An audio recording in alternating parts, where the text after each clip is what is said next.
नमस्कार. कधी विचार केलाय का की आपले डोळे आईसारखे का दिसतात पण उंची मात्र वडिलांसारखी असते? किंवा आपल्या काही सवयी आपल्या आजी आजोबांसारख्या का असतात? बरं, ही वैशिष्ट्य एका पिढीकडून दुसऱ्या पिढीकडे नेमकी कशी जातात? आज आपण आनुवंशिकतेच्या याच मूलभूत कोडचं रहस्य उलगडणार आहोत. चला तर मग सुरू करूया. जरा एक क्षण थांबा आणि विचार करा. तुमचं हसणं कोणासारखं आहे? किंवा बोलण्याची पद्धत?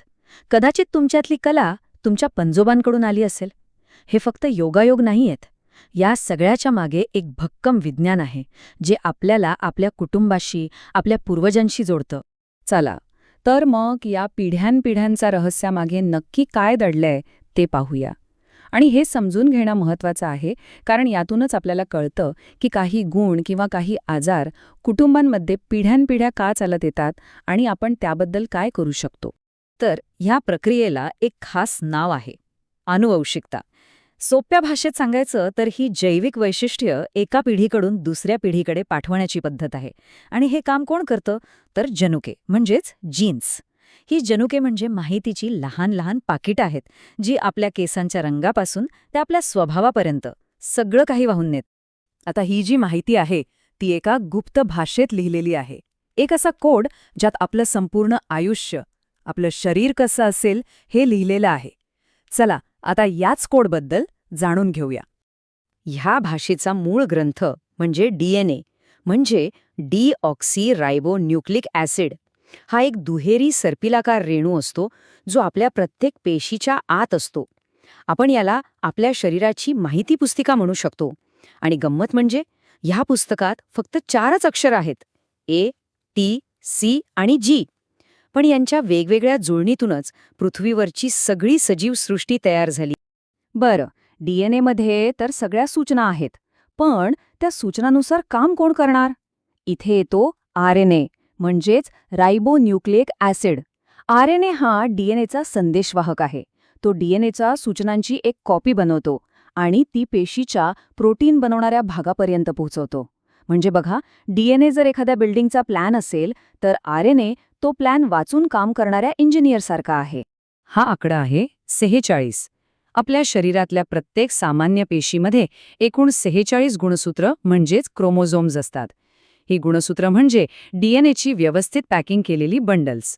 आणि ही 46 गुणसूत्र आपल्याला आपल्या आईवडिलांकडून मिळतात. 23 आईकडून आणि 23 वडिलांकडून.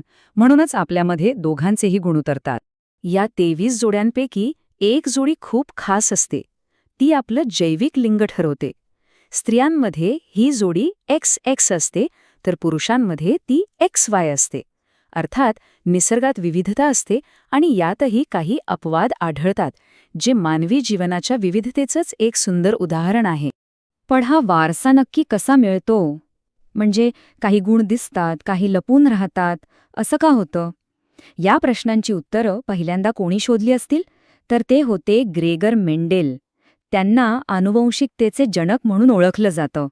मेंडेल, जे एक साधू होते आणि शास्त्रज्ञही, त्यांना त्यांच्या बागेतल्या वाटाण्यांच्या झाडांमध्ये खूप कुतूहल होतं. काही झाडं उंच तर काही बुटकी का? याच प्रश्नातून त्यांनी एक साधा पण खूप महत्त्वाचा प्रयोग केला, ज्याने आनुवंशिकतेचे नियमच जगासमोर मांडले. आता मेंडेलने वाटाण्याची झाडं का निवडली? कारण ती लवकर वाढतात. त्यांच्यात उंच, बुटकी यांसारखे स्पष्ट फरक दिसतात आणि त्यांचं परागण नियंत्रित करणं खूप सोपं होतं. चला, पाहूया त्यांचा हा प्रसिद्ध प्रयोग नेमका होता तरी कसा. बघा, मेंडेलने काय केलं?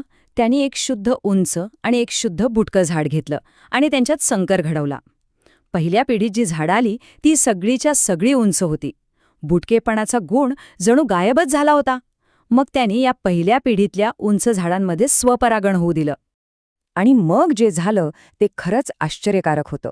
दुसऱ्या पिढीत त्यांना 3 उंच झाडामागे एक बुटकं झाड मिळालं.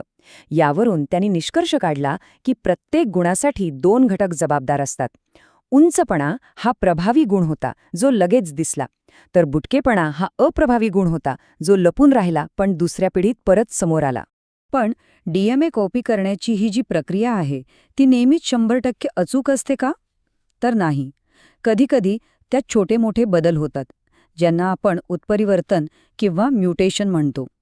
हे बदल नैसर्गिकरित्या होतात किंवा काही बाह्य घटकांमुळेही होऊ शकतात. काही बदलांमुळे डाऊन सिंड्रोम किंवा सिकल सेल ॲनिमियासारखे आनुवंशिक विकार होऊ शकतात. पण एक गोष्ट लक्षात ठेवली पाहिजे की प्रत्येक बदल हा वाईटच असतो असं नाही. अनेक बदल सामान्य असतात आणि काही बदल तर सजीवांना बदलत्या पर्यावरणात टिकून राहायला मदत करतात. चला, आतापर्यंत आपण बरंच काही पाहिलं. तुमचं लक्ष आहे की नाही ते तपासूया. एक छोटासा प्रश्न विचारतो. डीएनएची ती प्रसिद्ध दुहेरी सर्पिलाकार रचना म्हणजे डबल हेलिक्स स्ट्रक्चर कोणी शोधून काढलं? थोडा विचार करा. विज्ञानाच्या इतिहासातला हा एक खूप मोठा शोध होता, ज्याने सगळं काही बदलून टाकलं. बरोबर उत्तर आहे 1953 मध्ये वॉटसन आणि क्रिक यांनी. त्यांच्या या शोधामुळेच आधुनिक जीवशास्त्र आणि वैद्यशास्त्राचा पाया रचला गेला. खरं तर यानंतरच जेनेटिक इंजिनिअरिंग आणि डीएनए फिंगरप्रिंटिंग सारख्या गोष्टी शक्य झाल्या. आणि आता शेवटचा पण महत्त्वाचा प्रश्न, आनुवंशिकतेचं हे ज्ञान आपलं भविष्य कसं बदलू शकतं? या ज्ञानामुळे आपण प्रत्येकाच्या गरजेनुसार खास औषधं बनवू शकू का? किंवा गंभीर आनुवंशिक आजार कायमचे नष्ट करणं शक्य होईल का? या प्रश्नांची उत्तरं भविष्यात दडलेली आहेत आणि ती शोधण्याचा प्रवास नक्कीच खूप रोमांचक असणार आहे.